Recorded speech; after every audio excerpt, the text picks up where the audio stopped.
here first. Bitcoin is going to zero. Zero. When it comes out, zero.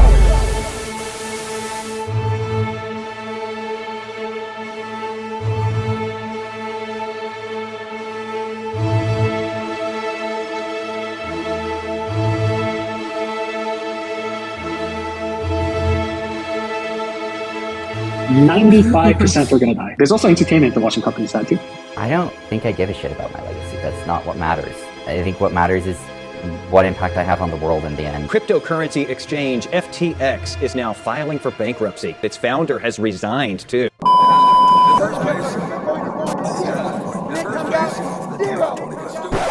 You know what's interesting these days? Bitcoin.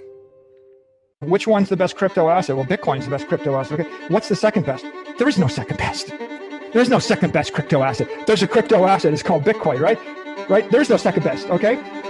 But take all your money, buy Bitcoin. Then take all your time, figure out how to borrow more money to buy more Bitcoin. Then take all your time and figure out what you can sell to buy Bitcoin.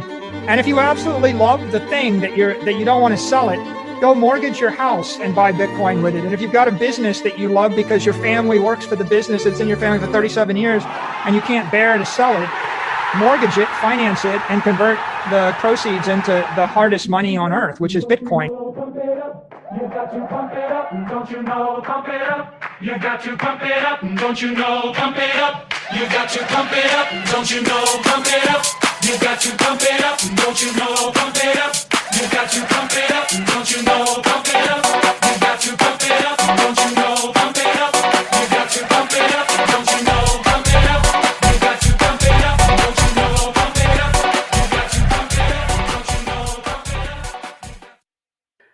Boom. Oh, Man, what a good intro, man. I love those. I can't get enough of them. I don't know about you, bro. I love it. I love it. Absolutely. Welcome back, folks. And man, we got a good one for you tonight. And of course, with me, the man who needs no introduction, the most interesting guy I know. You know, a rattlesnake once bit him, and after 5 days of excruciating pain, the snake finally died. Bronze, how are you tonight? Welcome back. Good. I'm good. Thank you. Thank you. Glad to be here, Texan. How are you? Man, I'm having a great week. It's been, well, one interesting week in the crypto space, especially with Bitcoin. I think we had some ups and downs. Mostly, I feel downs this week, but we'll have to see how it all plays out. I mean, the future is definitely bright in the space, and I'm looking forward to see what comes next. You know? Yes, sir. It's bright. It's bright. It is. Absolutely. Now, of course, before we get into it, folks, don't forget to like, comment, subscribe down below. Every little bit helps. And tonight we're going to be getting into the Bitcoin charts as per the norm. And again, yeah, we've been, I don't know, going down about the past couple of days. We're going to be talking about that, getting into that. We're going to be talking about the, well, first spot Bitcoin ETF that debuted in HK. That's right, folks. Hong Kong. Wah, wah, wah. We'll be looking into that and see, see what that is all about. And we're going to be reviewing BlackRock, and they're taking a look at some pensions coming into Bitcoin ETF, and that's some exciting news. Definitely brings us to the next level. You ready to level up there, Bronze? I'm ready. Man, I'm ready. To the moon. Yeah, there it is. Boom.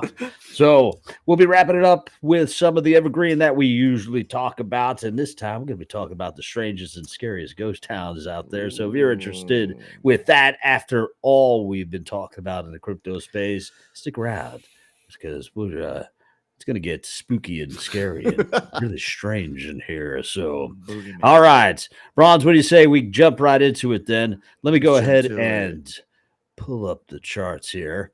And of course, we're always taking a look at the Bitcoin chart and seeing what not only the price action has done, but what we expect the price action to move in the near future. Bronze, can you see that all right? I can see it. Yeah, let's see. It looks good to me as well. Now, taking a look here, and of course, anything we talk about is never financial advice, folks. We are always here to entertain, but we do like to have the discussion. So we're taking a look at the 4 hour. This is Bitcoin, and well, we take a look at the 4 hour. It seems like we've been tumbling down for a little bit. So let's go go ahead and see if we pull this out. I'm going to go ahead and actually get this to the daily so we can take a look where we've been over the past, call it, last 4 days. And as you can see, well, yeah, ugly. We continue this downtrend. And, well, as of Monday, when we debuted in Hong Kong, well, we've been going down ever since. What the heck's going on with that? So we've got some really red candles, and we did break through the support at the 60,000 level. Now, lower support of that range or that box was right around 59. Now we're kind of fighting it. Now it's acting as resistance on a way once we broke through it, and that's kind of where we are actually at this very moment. We're fighting with that 59. What do you think, Bronze? We're going to go ahead and continue this downward trend, or are we going to bounce up from here? I mean, it looks like on the near term, I mean, it's still trending down. You know, that's how I'm looking at it. This week, I saw like everybody, all the ETFs are doing a sell off, but yeah, this we're just talking about near term. I mean, it's eventually gotta go up. There's still continuous bullish news, but yeah, for this, I don't know how long this is gonna last. When you said resistance, you talking about resistance on breaking on the upside? Yeah, now we have resistance on the top end. So Mm, let me go ahead and just pull it back out here. On the daily, you saw that we broke. So this was the support at 60,000. As soon as we started to break through it, that's when you wanted to really pay attention. We closed a big red candle that day, and we were actually, was watching this around 3 a.m., 4 a.m., and we were trending very low. And then, of course, there was a retracement. Now, we did get a bit of a reprieve and it did bounce back up, but this resistance level right here is now one that we need to break back through in order to, well, attempt to break out and get above the 60,000, call it 60,600 mark moving forward. So this is the current level that you want to pay attention to. It's going to be interesting to see where we go through the night if we are going to go ahead and try to break out above 59 or if we're going to go ahead and bounce back down. Indicators right now, I mean, right RSI levels in the daily, we're running real low. mm, We're not quite oversold. Anything below 30 for RSI is an indication of oversold. We start taking a look at the smaller time frames. Well, we're still not oversold. You don't want to go too far down because then it kind of invalidates any type of breakthrough through the resistance and or support. So I do think that the cup and handle scenario that we were talking about last week is still valid. If we take a look at the daily and I'm sorry, weekly, and as we talked about this, um, no one's talking. No one's talking about this potential cup and handle. Let me go ahead and zoom this out, folks. let's Get a talk good look about it. at this. What's that now? Oh, I'm saying, yeah, no one's talking about it but us. No one's talking about it but us. I agree. I think I feel like that's a little bit strange because usually there is a similar narrative, especially between us, uh, well, influencers out there. But yeah, so here's the cup itself, and then the handle. Now we're breaking just below the handle. That doesn't necessarily mean a whole heck of a lot, as long as we continue a retrace back up. Uh, and you could see this downward trend that we were expecting. I would think that what we'll do is from here on out, we will then start to, over the next week or so, start to see a slow retrace up, and then we'll be attempting to break above this resistance level here. If we do, folks, it's big news, and we're looking at a potential all the way up to call it 125. Now that's on the weekly.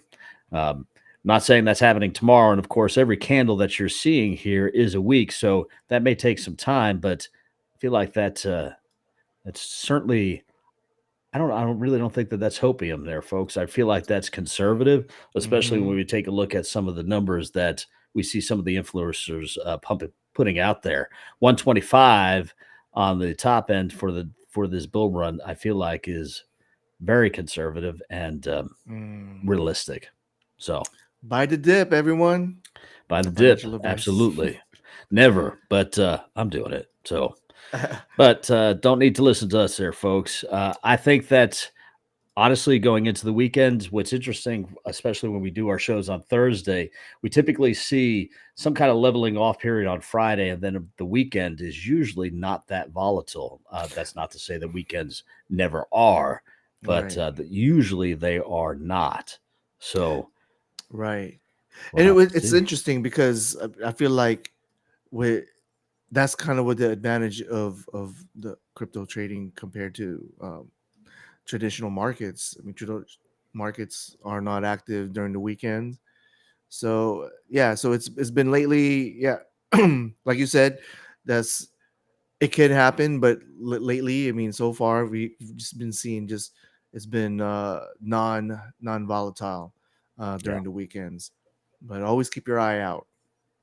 Always keep the eye out, especially if you're using any type of leverage. Never want to walk away from the glass. Always want to pay attention to the monitor and to the price action because you never know when you get a strong move to the upside or down. Now, usually that is because of any liquidity that is close to those levels, but that's a different story altogether. If you guys are Mhm. spot, if you guys are not dealing with any type of leverage, just sit tight, slowly DCA in, and Mhm. just enjoy the ride. This is Just this enjoy the is the ride. ride, Yes. folks, and we will eventually be going to the moon. No doubt about Right. that in my mind. So, Yeah. Back to the cup and handle. Like there was that line. What was that line where that potential breaking point to the upside? It was like so 71. yeah, it really Uh. depends on the point in which it breaks out, and this is the top of the two peaks, Mhm. right? Right. And so Okay. realistically, I feel like if we were to just kind of get in here real close and take a look at it over the next few weeks. So Okay. next week, 71. the peak would be right around 71, 71.7. The following Mm. week is going to be slightly higher. 70, well, not a whole heck of a lot. Realistically, I would say 71.7. And how high do you feel? 70, 72. 72. Okay. Yeah. Yeah. As we get closer, we'll be able to identify what that looks like on the smaller time frames. Weekly is kind Right. of tough, but 71, 71.7, 72, that's the upper level you will want to pay attention to for a potential breakout above.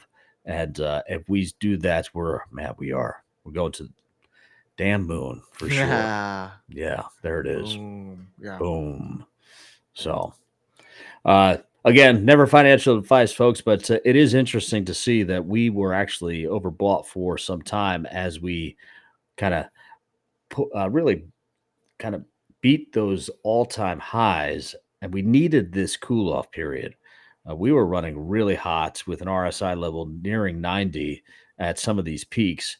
So getting us back into normal range is healthy and just a matter of a now bounce to the upside, and that's what we're looking at next. Are we at all-time highs for this bull run? No, I don't think that we are. I don't think that's what we hit a few weeks back is the highest. I expect a retrace, bounce from where we're at now over the next week, week and a half, and we're going to just continue on up from there. That would be my guess. Gets us right around the 50-day range for that potential breakout, which is normal after the halving. And I think that's important to keep in mind too, folks. We just had the halving. It is common to see a retrace. If you've been in this market for a minute, you've seen this before. It's history repeating itself, of course, not completely. That's what I say. It doesn't repeat; it rhymes. Mm-hmm. I think we're going to just see it a little bit differently, but the same. Yeah. So there it is. Definitely. There it is. Boom. Yes. All right. All right. So let's. What do you say? More to this? Yeah. Stay on More. this. Yeah. Hong Kong. Hong Kong, Hong Kong, Fooey. Let's go ahead and close this out.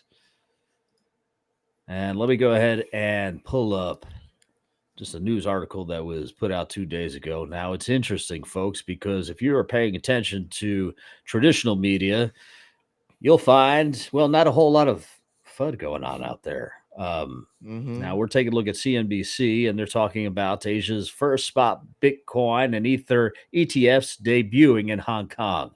And they're not really, I got to be honest, they're not as hard as what happened on Monday as the rest of the crypto space on X is. And because I feel like anything I saw on X was just ugly.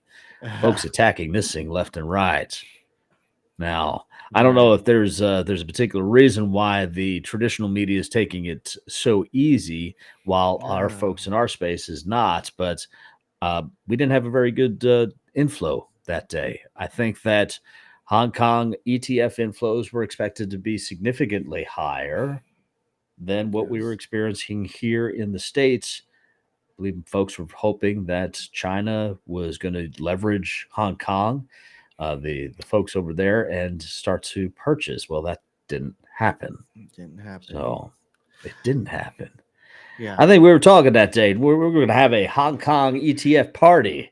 Yeah. A whole bunch of Chinese food and just kind of watch it. But it turned into, talk about the price action being a party pooper. Right. Yeah. I really felt like that meme where, with that meme with holding that stick, like, come on. Yeah, because at 9 o'clock, our time, Central Time, that's when it was going to open up in Hong Kong, and look for, like, the first 30 minutes and then an hour and then 2 hours. And no, the needle didn't move, and I was like confused. I was like, okay, what's going on? Where's all the inflow? And it did not happen. And I've still been trying to research and trying to put in, find some speculation, at least, to see why the disappointment. Why was it the coming out party didn't really happen, basically, for Hong Kong? And the only thing, one of the I can think of, is with China is still probably it's banned.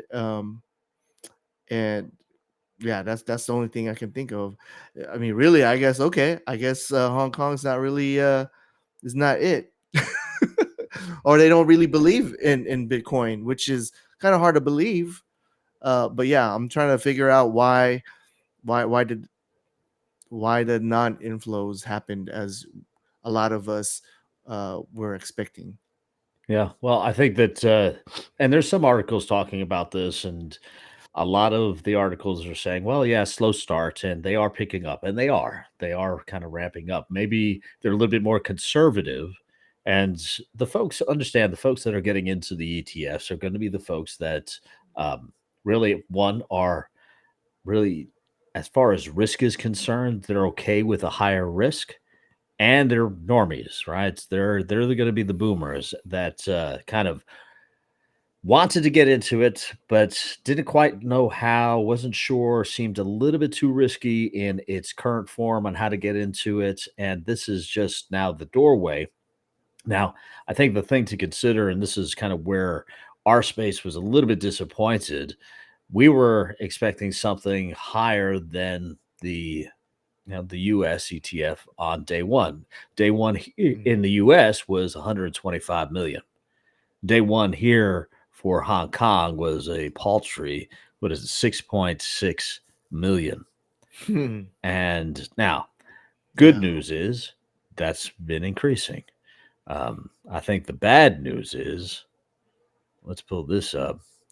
And we were talking about this just before the start of the show.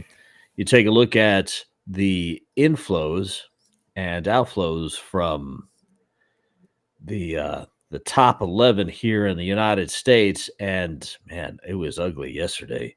563 million, call it 564 outflows. Huge day. In fact, you take a look at, what is it? You had mentioned here, we had Fidelity that had a higher outflow than Grayscale. Yeah, very interesting. Fidelity 191 million, whereas Grayscale had a 167. But So with these the inflows and outflows, like say for like the outflows specifically, is it the fund itself that's doing a sell off, or like the holders, uh, Well, the investors that's in the fund that's doing that?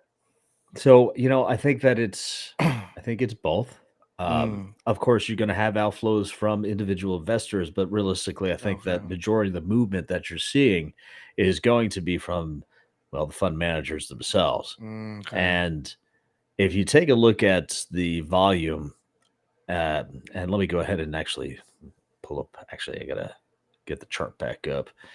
Take a look at the volume. You'll see in some of these spots where it gets really hot. And I think that that's when you're really starting to pay attention and identify these outflows and when they're occurring. So, and I apologize. I Mhm. actually closed out TradingView altogether. Love TradingView. If you guys are checking that out, we got no affiliation with those folks, but definitely the chart of choice for me. Let me go ahead and pull Mm. this up. They're great free, but they also have some nice features when you get into the subscription as well. But you take a look at now the volume, and this is what I'm talking about. These major spikes. Mhm. Um, Typically, they are during normal trading hours here in the United States, but as we start to become more global with the ETFs, this lopsidedness of either gains or sell-offs, which is seems to be common as of late, is has been during normal business hours. I did find it interesting though that we were watching it when I was watching it that 4 a.m. the other day. It was actually very early in the morning, but when you took a look at it, the overall flows it matched with the outflows that were being, those high outflows that were occurring. Mm. So I don't think it's coincidence at all. I just there's more to this, and I wouldn't be surprised if we have a lot of the funds kind of just working with each other with the inflows and outflows and hope to not swing the market price action one way or the other. Now, that's just Interesting. conspiracy. What do I know? But I feel like it does make sense logically. Yeah. Yeah, I don't I'm waiting for for me, I feel like the funds and institutions, they're recharging. It's They're waiting for more funds to come in, and it'll just be back like how when we pushed up to the first all-time high this year. But yeah, there's still a lot of upsides right now. It's a good time to get in. It's a good entry point. Yeah, when I saw like the 56, I'm like, okay, this is, you wonder why. You try to make sense of it, but that's how the market goes, and it's still, at the end of the day, this is still near term. Long term, it's going to be ginormous, right? So yeah, so this is like a segue for coming into the next part of our show, right, where we talk about BlackRock. Yeah, BlackRock, absolutely. when it's so so Let BlackRock, me I don't know if you had the yeah. article. Yeah, let me pull this up here. So yeah, and why don't you take us away here? Yeah, BlackRock sees sovereign wealth funds pension coming to Bitcoin ETFs. So basically, what's been going on, BlackRock has been educating, or been in talks and having conversation with these other big institutions, um, educating them about Bitcoin, and like the sovereign, the home, was that the home family office, the pension funds coming in and putting money into Bitcoin or into the ETFs. That is potential. That's another big influx, potentially for the price to go up, Yeah. basically. So this is bullish. Now this is just potential. Nothing's said and done yet, but they've been educating and talking about this, and it's not surprising. So basically, this is just with the first iteration of this year was the early adopters. Now we're coming, now they're going gearing for the rest of the 95 percenters. That's exactly right. And, honestly, we need a champion like this, right? We need a champion like BlackRock that it wants to go ahead and continue with the momentum. They got the early adopters, and now what they're doing is they're going after everyone else. And when you start to take a look at pension funds and 401ks, those are the next investment vehicles that you want to go after. We want to make sure that we have every option to get everyone engaged. And you take a look at most of the workforce here in the United States, we all have access to our 401ks. Most of us do. And most of us are just continuing to put into what's available to us. If you take a look at what's available to us in the 401k for crypto space, it's non-existent. They're going to be going after that here next, folks. And in order to get that and to create those relationships, they need to get with the right financial institutions, educate them, make sure that they're sending out the appropriate messages so that they can get some feedback for the customers to see if there's any interest. They get that interest, then they're going to start to pair up and partner up with BlackRock. And well, that's just the next step. So I think I love what you said about the early adopters. Yeah, I think we got those. Now it's time to take the next level, take it up to the next level. BlackRock is kicking us off, but make no mistake, Fidelity, all the other big names are doing the same gosh darn thing. So um, Yes, yes. I they didn't even think about that. yeah, there's no doubt Yeah. about it. Of course, now BlackRock being the biggest, it makes sense we want to talk about that. But there's billions and billions and billions, hundreds of billions in other financial institutions. And that's just here in the States. So as the rest of the Mhm. world comes online, we're going to see a lot more interest from the normies or the boomers, whatever you want to call them, moving forward. Yeah, Just that. yeah. I mean, I had to double check like which sovereign wealth funds were, but basically they are like state funded funds, Mhm. government funds. Yeah, pensions, absolutely. Yeah, man, that is massive. It's That's massive. It's huge. I mean, half the United States have unions, half of them don't. But the northern states are typically a little bit more welcoming to those type of organizations, and those unions have pension funds. That's big money. Half the United States having these pension funds, and of course, there's private pension funds out there besides the unions. So private companies. But it's big, it's massive. This is massive. This levels us up for sure. yeah. We're not even talking So about like the churches, all these other like independent organizations. Imagine them like getting in on it. Yeah. So I think they're gonna have to. They're gonna have to, right? I mean, listen, the thing is, think whatever you want about, say whatever you want about Bitcoin. That's fine. Whether or not you feel like it's appropriate. But I think what we really need to understand, and I think what everyone is starting to understand outside of the crypto space, is what blockchain is and the potential for that. So I don't know. I do think that while I am definitely not for this, I do think that we will see once we get some traction, we'll have those centralized digital bank currencies. There's no doubt about it in my mind. Not in the near term, and again, I don't want you to think that I'm all for it because I'm not. I think that it creates a lot more. I don't know. I don't want to say power, but they'll be able to track a lot more easier moving forward. That decentralization, when that happens, just is completely out the window. I think we're probably in a sweet spot right now. And at least here in the States, I think that they're going to go ahead and start to push for this to be more and more centralized so that they could go ahead and make sure they're getting their cut of any taxes owed. But we'll yeah. see. Well, just make sure you get your Bitcoin, Get folks. your Bitcoin. Yeah. You hear about what Biden's looking to do with taxes here? I don't know if you've heard of this.